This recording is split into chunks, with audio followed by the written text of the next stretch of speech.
This is the Dondi top. Now I have to tell you, I've been creating and designing clothes for a long time.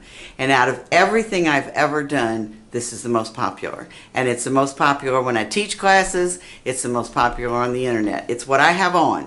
I love the neckline because it's soft, and again, it looks good on any shape, any age, any size. So I love it. Now that's what's on the dress form behind me.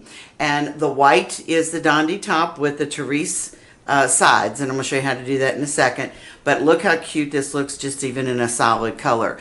I put a vest over the top of this, and the vest is just out of a t-shirt knit. It's just a polyester knit that I used, but I did put French fuse on that to give it a little bit more body than the garment itself. So again, French fuse you can buy on my website. Comes black, white, and beige, 60 inches wide, and I love the product. It's a fusible tricot interfacing that will change your world because it will change the hand of the fabric. So let's just say that you have a piece of fabric at home, and for lack of a better word, I call it junk fabric.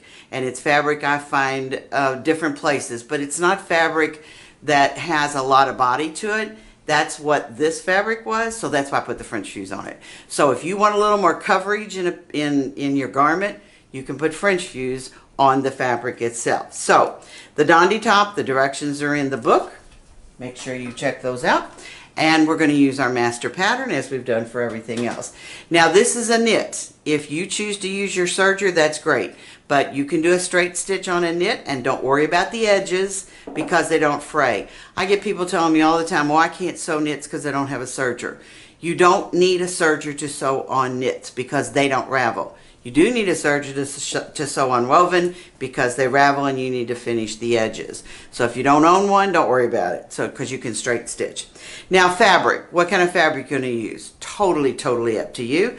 The feel of the fabric is totally up to you. I'll give you another hint. If you see a print on the internet and you want to purchase the print, I suggest that you order a sample because that way you'll be able to feel it. Sophia works great, and so does the Ponte 320. This fabric that I have on the dress form was from Nancy's Notions, and it's called Bare Knits, B-A-R-E knits. And I like those because they're 100% cotton and they're not hot. So I like the 100% cotton knits.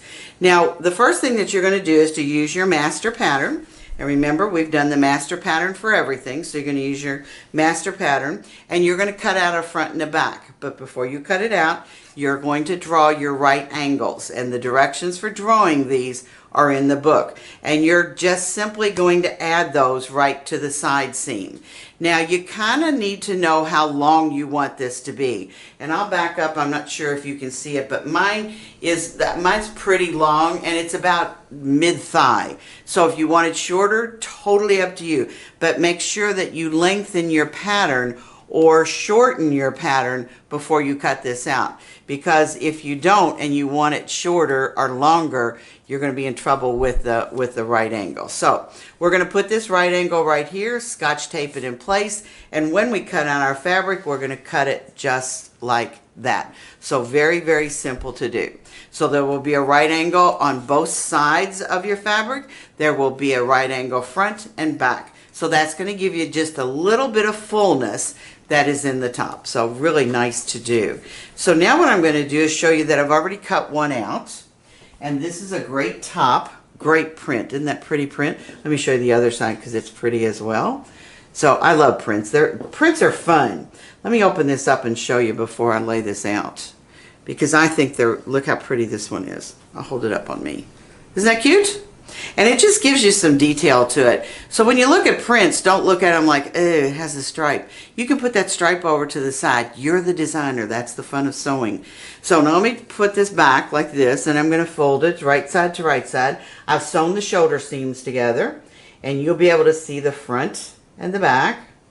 So this is the front of my garment, and this is the back of my garment.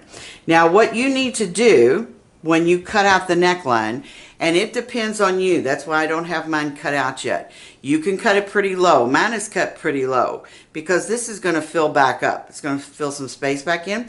So you can start to cut if you want to according to the directions, and then put it over your head and see if you like it that high or that low. If you don't like it, if it is too low for you, it's really simple to fill in, and I'll stick this in here and show you what I'm talking about.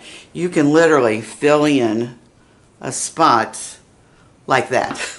So if you've accidentally cut it too low, there are no mistakes. It's an opportunity to be creative, so you can fill that back in. I could have filled that back in with black fabric. Let me pull it up just a little bit and show you. Isn't that cute? So it's easy to fill in, so don't worry about making a mistake because there are no mistakes.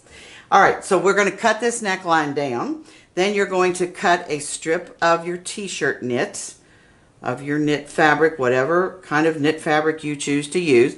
And you can see that this is the knit fabric, and it is on the stretch, and it's going to be 13 inches wide, and it's going to be however long you need it. Now, you're going to do something a little different this time. When you take your neck edge, I've always told you to make sure that you use a strip that goes into it 1 inch less. I'm going to break the rules on this one. You're going to measure your neck edge and you're going to add 2 inches because this needs some volume. If you have a really, really stretchy fabric, you can add up to 3 to 4 inches if you want to. You're not going to stretch out the neck. Don't worry about it. This is just what gives you volume. Then you're going to put the 2 short sides together, right sides together, and seam them. And this is what you're going to have. And let me show you. Once this is seamed, it looks like that. All right. So now you have a circle of fabric. I'm going to put this circle of fabric right sides to right sides, like the wrong side to wrong side. I'm sorry, like this, to make a tube. All right. That is what the Dondi is. Right here is what the Dondi is. So I would suggest before you actually stitch it to your shirt that you put it over your head and make sure you have the volume that you want to, and you're all finished with the Dondi. I hope you enjoyed the video. Now it's time to check out the website. Everything is on there. You can purchase the pattern, the book, all the notions I talked about. You can join the Fit Club and check out the classes where I'm teaching. And be sure to follow me on Facebook.